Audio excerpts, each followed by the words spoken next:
It's August 11th, 2026. Welcome to the video. I want to open with one number, and I want you to actually picture it, not just hear it. 0. That's how many tankers have loaded crude oil at Kharg Island, Iran's main export terminal, in the last 11 straight days. 0. Not slowed down, not reduced. 0. 9 out of every 10 barrels of Iranian crude physically has to leave through that one small island in the northern Persian Gulf. And for 11 consecutive days, satellite imagery confirms all 3 loading berths sitting there completely empty. That's not a squeeze, that's a strangle. And I'm going to walk you through exactly why the United States military didn't need one more dramatic airstrike to bring this war to its actual conclusion. Because right now, quietly, methodically, the U.S. Navy is doing something far more effective than blowing anything up. It's just making sure nothing leaves. Let's set the table first, because I know some of you are jumping into this story mid-fight, and I want everybody on the same page before we go further. This war started February 28th of this year, when the United States and Israel hit Iran with a joint strike that took out Ali Khamenei, the actual supreme leader, in the opening minutes. Trump went on camera that first week and said the quiet part out loud. He said, "We've wiped out their Navy, 44 ships, wiped out their Air Force, every plane, wiped out most of their missiles." And he told Iran directly to cry uncle. That's a real quote. Cry uncle. Not exactly diplomatic language, but functionally accurate, because in the 6 months since, Iran has not once regained air superiority, has not rebuilt its Navy, and has not found a way to reopen its own economy without American permission.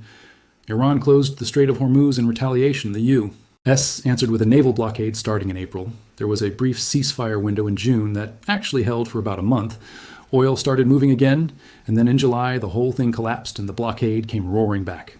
And this time, it's not letting up. So here's where we actually are today. Kharg Island's western terminal, empty for 22 consecutive days. The LPG terminal, empty for 13 days. The eastern terminal, empty for 10 days. 0 tanker departures confirmed across every single one of those berths from July 31st straight through today. Maritime intelligence firms tracking this in real time, Windward, Kepler, energy aspects, all independently confirming the same picture: empty terminals, a swelling backlog of tankers just sitting offshore with nowhere to go. At last count, there were somewhere around 50 laden tankers stranded along the Iranian coastline, loaded with oil they cannot sell, and a cluster of what the maritime trackers call dark tankers. Vessels running with their transponders switched off, sitting in the waiting area doing absolutely nothing except burning through fuel and hope. CENTCOM's own numbers from this weekend say they've redirected 53 commercial vessels, disabled 2, boarded 2, just in the most recent enforcement window alone. This is not a blockade with holes in it. This is a blockade that is, structurally, functionally, working exactly the way it was designed to work. And that brings me to the actual headline of this video, because when you put that number, 11 days of 0 exports from a terminal responsible for 9 out of 10 barrels of the country's crude, next to what Iran's own officials are now saying in private, you start to understand why this war is heading somewhere very specific, whether Tehran wants to admit it publicly or not. Iran's deputy foreign minister, a guy named Kazem Garibabadi, who was also one of their top negotiators, went on Iranian state broadcasting this week and said the economy, quote, desperately needs sanctions relief that a deal with the U.S. could provide. And then he said something that I think is the single most revealing sentence to come out of Tehran in months. He said, "When I read some of the opposition to negotiations, I honestly wonder what world these people are living in. That's not a general talking. That's not IRGC bravado. That's the top Iranian negotiator, basically, standing in front of a camera and telling his own hardliners, wake up, look at the numbers. We don't have the luxury of principle right now." When your own negotiator is publicly rolling his eyes at his own side's stubbornness, that tells you the internal argument in Tehran has already tipped. Even the workarounds are falling apart, and I think this is honestly the most underrated detail in the entire story right now. There's a Russian Shadow Fleet convoy currently trying to run oil through the Arctic route. Specifically, because the traditional smuggling corridors through the Gulf have gotten so hot that even sanctioned operators are looking for alternate geography entirely. Maritime trackers have documented a 254% increase in what they call dark hours, tankers going completely off the grid, switching off their transponders for vessels linked to this smuggling network, and almost the entire pattern of that dark activity has shifted geography. It used to be concentrated in the Middle East Gulf itself. Now the overwhelming majority of it happens out in the Gulf of Oman, and the Strait of Hormuz corridor specifically, because that's the only remaining seam where a dark tanker has any realistic shot at slipping past American and Allied naval assets. And even that seam is narrowing. Ship-to-ship transfers, The classic move where a sanctioned tanker meets a clean tanker out in open water at night and quietly hands off its cargo so the clean ship can carry it the rest of the way with a fresh paper trail. Those meetings are down 44% since the war escalated in February. The entire underground plumbing that's kept Iranian oil limping onto the black market for years is visibly seizing up in real time. And every analyst tracking this independently is describing the exact same picture using completely different data sets, which is usually a pretty strong signal that what you're looking at is real and not just noise in one particular data set. Now, let's actually talk economics for a second, because the headline numbers here are genuinely staggering, and I don't think they get enough airtime. Iran lost roughly 630,000 industrial jobs between spring of last year and spring of this year, wiping out an entire 8 years' worth of employment gains in a single 12-month stretch. 630,000 jobs.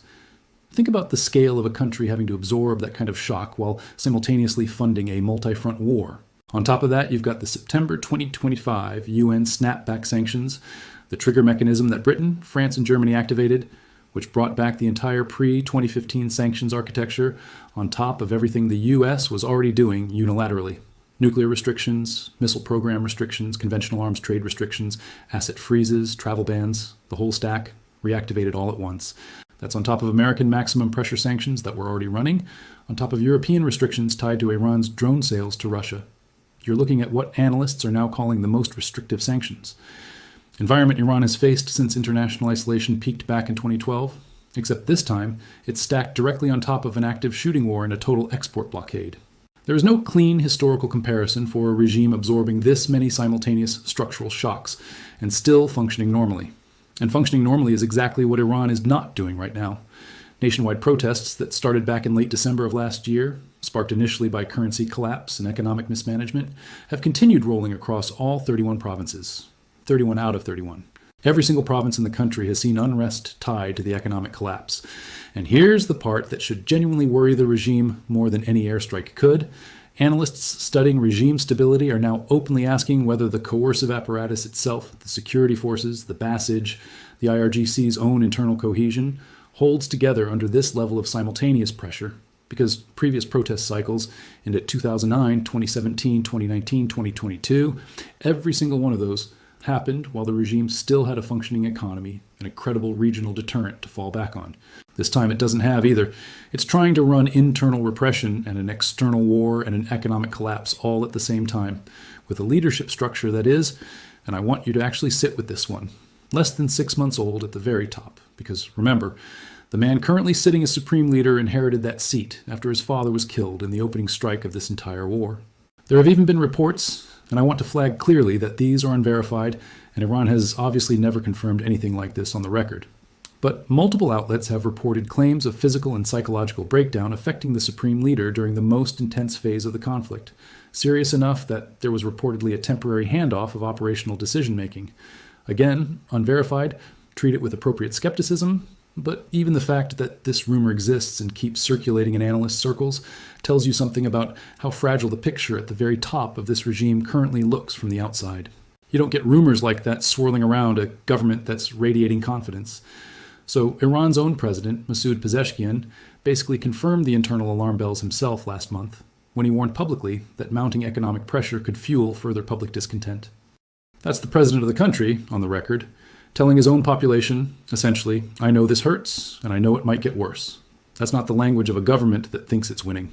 That's the language of a government trying to manage expectations on the way down. And can we just sit with the sheer theater of it for a second? Because while all of this is happening, while the terminal sits dark and the tankers idle and the president himself is out there warning his own people that things could get worse, Iranian state media is still, to this day, running celebratory coverage every time they survive getting hit, treating not sinking further as though it were a great military victory. It's the geopolitical equivalent of a boxer getting knocked down in the 4th round, staying down for the count, and then holding his own arms up like he won, while his corner quietly empties his pockets looking for cab fare home. Meanwhile, the parliament speaker, Galibaf, keeps going on record trying to spin the pain as strategy, pointing out that when shipments briefly resumed back in June, they got higher realized prices per barrel, as if selling less oil at a slightly better markup is some kind of masterstroke instead of exactly what happens to any seller who's been locked out of the market long enough that buyers know they're desperate. That's not clever pricing leverage. That's a hostage negotiating over the terms of his own ransom and calling it a business win. All right, before we get further into this, I want to take a quick second to talk to you guys about something that actually matters. While a story like this is dominating headlines, because every time there's a major geopolitical event, scam activity spikes right along with it. Fake donation pages, fake breaking news, alerts loaded with malware links, phishing texts, pretending to be from your bank, because attackers know everybody's attention is scattered and distracted, watching the news instead of scrutinizing their inbox. There's a service called Sentry Shield that actually goes out and finds where your personal information, your name, your address, your phone number, is sitting exposed on data broker sites, the same sites that quietly buy and sell your information because you clicked accept on some terms of service you never actually read. Sentry Shield finds those listings, files removal requests on your behalf, it gives you burner emails and disposable phone numbers so you're not handing your real information to every sketchy site during moments exactly like this one when everybody's guard is down. It also throws in dark web monitoring and a built-in VPN, so you've got a standing shield up instead of scrambling to clean up after something's already gone wrong. Links in the description. The scan is free, takes about 2 minutes, genuinely worth doing. Okay, back to the collapse. Now let's talk about what the U.S. military is actually doing to keep this pressure locked in place, because I think this is the part most coverage completely misses. Everybody wants to talk about airstrikes because airstrikes make for dramatic footage. But the thing that's actually forcing this outcome right now isn't kinetic, it's naval presence and patience. Arleigh Burke-class guided missile destroyers, the USS Rafael Peralta among them, are running continuous patrols through the CENTCOM area of responsibility, specifically to enforce interdiction. These ships carry the Aegis combat system, which gives them layered detection and engagement capability against everything from small, fast attack boats to incoming missile threats. And that capability is exactly what lets the Navy maintain a blockade this tight without having to fight a running gun battle every single day. You don't need to sink every smuggler. You need to be able to see every smuggler, intercept most of them, and make the economics of running the blockade so unfavorable that legitimate shippers simply stop trying. And that's exactly what's happened. Insurance underwriters won't touch Iranian crude cargo right now because the risk of seizure is too high, which means even the tankers that do make it through often can't get paid. Can't get insured, can't get anybody reputable to buy the cargo once it arrives.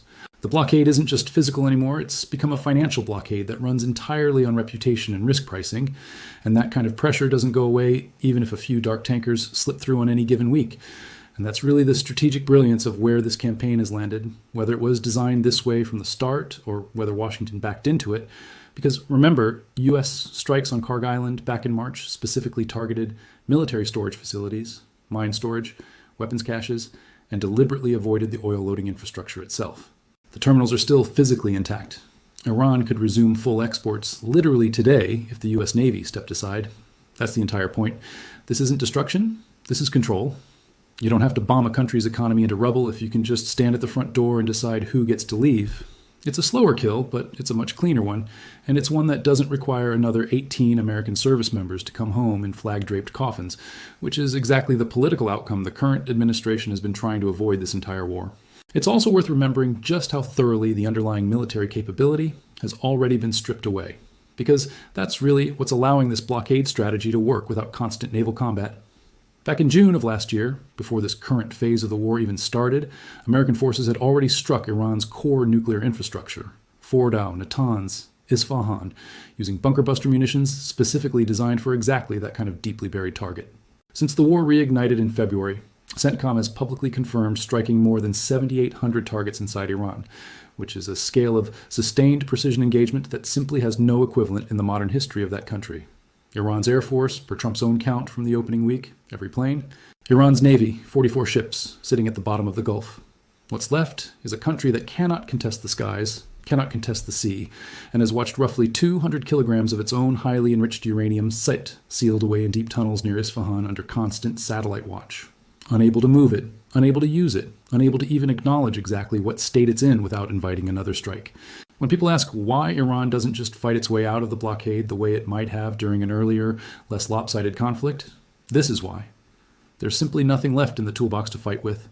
The blockade isn't succeeding, despite Iranian resistance. It's succeeding because there's functionally no meaningful resistance left to offer.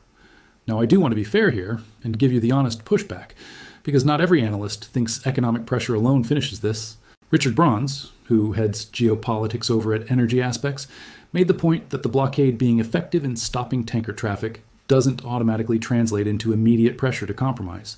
Because Tehran could actually benefit later from higher realized prices, once those barrels eventually do get sold, assuming they ever get sold. And other Iran analysts have pointed out that this regime has weathered 15 years of protest cycles and sanctions pressure before without collapsing.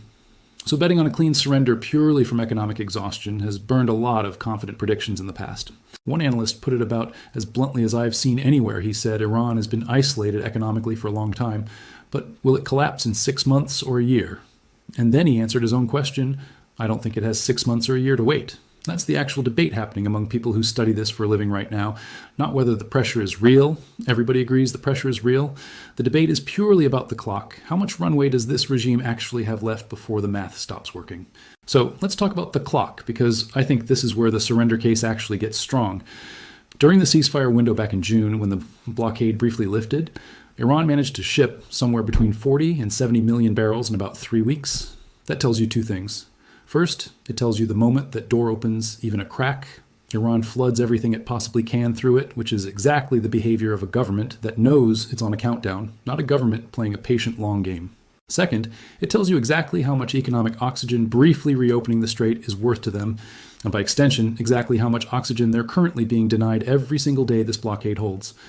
Multiply that daily denial by 11 straight days of zero exports, and you start to understand why Garibabadi went on state television practically begging his own hardliners to stop blocking a deal. All right, you made it to the 4D chess strategic analysis section, my friends, and here's the read that I think ties everything together. Iran's maximalist public demand list from over the weekend, the one asking the U. S, to permanently end the war, lift the blockade, withdraw its forces, lift sanctions, pay reparations, and never threaten Iran again, was never actually a negotiating position. It was cover. It was a legitimacy document written for a domestic audience that is currently watching a government whose founder was killed in the opening strike of a war it started, whose navy is at the bottom of the ocean, whose main export terminal has been dark for 11 straight days, and whose own president is publicly warning that things could still get worse. You don't issue permanent, non-negotiable demands from a position of strength. You issue them when you desperately need your own population and your own security apparatus to believe you're still holding cards. Because the moment that belief cracks, the moment the Basij and the IRGC start doing their own math instead of the regime's math, that's when you get the fragmentation scenario analysts have been quietly modeling. Security forces hesitating, provinces slipping out of central control, the bazaar turning against the government it once protected. And the American strategy right now is almost elegant in how little it needs to do to win that particular race. Don't storm Pickaxe Mountain. And don't burn through interceptor stockpiles on another dramatic bombing campaign. Just keep the destroyers on station, keep the terminals dark, keep letting Garibabadi go on state television and essentially argue with his own hardliners in public, because every single day this continues is a day the internal Iranian argument tilts further toward the negotiators and further away from the ideologues who wrote that demand list over the weekend. Trump's entire posture, low-keying it, semi-negotiating, just watching Iran sit there with no money to pay its soldiers, is a bet that the clock is now doing more work than any missile could. And based on everything we've walked through today, 630,000 jobs gone, 31 provinces in unrest, a 6-month-old leadership structure, 11 days of zero exports at the terminal that carries 9 out of every 10 barrels the country sells. That bet is looking very, very good right now. There's one more piece of this that I think explains the timing better than anything else, and it's the succession angle we touched on earlier. Every regime built around a single supreme religious authority has one specific vulnerability baked permanently into its architecture. Legitimacy in that system doesn't come from winning elections or growing the economy. It comes from a claimed unbroken religious and revolutionary lineage stretching back to 1979. That lineage just got interrupted in the most violent way possible when the founder's actual chain of command was severed in a single airstrike. And the son who inherited the position doesn't automatically inherit the decades of accumulated religious authority that made his father untouchable inside the system for as long as he was. That authority has to be rebuilt slowly through demonstrated competence and demonstrated strength, and there is genuinely no worse environment imaginable to rebuild contested religious and political authority in than a 6-month stretch defined by empty oil terminals, 630,000 lost jobs, and protests in every single province in the country. Every day this blockade continues is a day that rebuilding process gets harder, not easier, because authority in that kind of system compounds the same way debt does. And right now, the new leadership is paying interest on a legitimacy loan it hasn't even finished taking out. That's also, by the way, exactly why the maximalist demand list makes so much more sense once you view it through this lens instead of through a pure negotiating lens. A newly installed leader with contested authority cannot be the one who visibly folds. That would hand ammunition directly to every hardline faction inside the IRGC and the clerical establishment, who might already be quietly wondering whether this new supreme leader has the strength to hold the seat his father held for decades. So the demand list gets drafted loud, public, maximalist, unmistakably defiant, precisely because the domestic political cost of looking weak right now is from inside that palace, genuinely scarier in the short term than the economic cost of another few weeks of zero oil exports. That's a rational calculation from where they're sitting, even though from the outside, watching the export numbers we've walked through today, it looks like a government negotiating with a gun already pointed at its own foot. Here's my prediction, and you can hold me to it in the comments below. I don't think this ends with a dramatic surrender ceremony or a single headline moment. I think it ends the way Garibabadi's comments this week already suggest it's starting to end, with Iran's own technocrats and negotiators slowly, publicly, embarrassingly overriding their own hardliners, dressing up a real capitulation as a face-saving technical arrangement through Oman, agreeing to inspections and phased terms that amount to the U.S., keeping practical control of the tempo while Tehran gets to claim it negotiated rather than surrendered. I think Karg Island stays dark for a while longer yet, because Washington has zero incentive to ease pressure while the internal Iranian argument is trending exactly the direction it wants. And I think within the next couple of months, you see the first real cracks in that 31-province unrest turn into something the regime can no longer manage purely through repression, because you simply cannot run a functioning security state on an economy that has lost this many jobs this fast while also funding an active war. One last angle before I get to the actual questions, because I think it's the piece that separates a confident prediction from just wishful thinking. Analysts who study regime collapse for a living keep pointing to the exact same fork in the road when they model how this ends, and it comes down to whether the security apparatus itself stays loyal or starts hedging. There are really only two branches from here. One branch is what people studying this call the repression scenario, where the Basiji and the IRGC simply lean harder into overwhelming force, mass arrests, show trials, whatever it takes to manufacture the appearance of control, even as the economic floor keeps collapsing underneath everyone, including the security forces' own families. That branch keeps the Islamic Republic technically standing, but at the cost of permanently mobilizing its entire coercive apparatus just to survive day to day, which is not a stable equilibrium, it's a slow bleed with extra steps. The other branch is what gets called the fragmentation scenario, where security forces in specific provinces start hesitating, maybe even quietly stepping back rather than firing on their own neighbors. Protests spread into constituencies that used to be reliably loyal to the regime. And the bazaar, historically one of the most important economic and political power centers in Iranian society, tips its full weight behind the opposition rather than the government. Once that happens in even a couple of provinces, central authority doesn't need to collapse everywhere at once. It just needs to visibly crack in enough places that everyone watching, at home and abroad, stops believing the crackdown is temporary. And here's why the oil numbers matter so directly to which branch this tips toward. Because repression is expensive. Genuinely, literally expensive. You have to pay the people doing the repressing. You have to fund the Basij. You have to keep the IRGC's own economic empire solvent enough that its loyalty stays purchased rather than merely assumed. A government with zero oil exports for 11 straight days is a government whose ability to fund Branch 1, the repression branch, is shrinking in real time every single day this blockade holds. That's the actual mechanism connecting an empty loading terminal on a small island in the Persian Gulf to whether this regime is still standing in its current form a year from now, and it's why I keep coming back to that same number over and over in this video, because it isn't just an economic statistic, it's quite literally the fuel, in the most direct sense of that word, for whichever branch this entire conflict ends up taking. So what do you guys think? Does Iran actually hold that demand list, or does it quietly get walked back exactly like Garibabadi is already signaling it should be? Do you think this ends in a negotiated capitulation dressed up as a deal, or does the pressure actually crack something bigger inside the regime itself? And be honest, when you first heard the words "surrender inevitable" in a title like this, did you think it was hyperbole, or does the actual data we just walked through change your mind?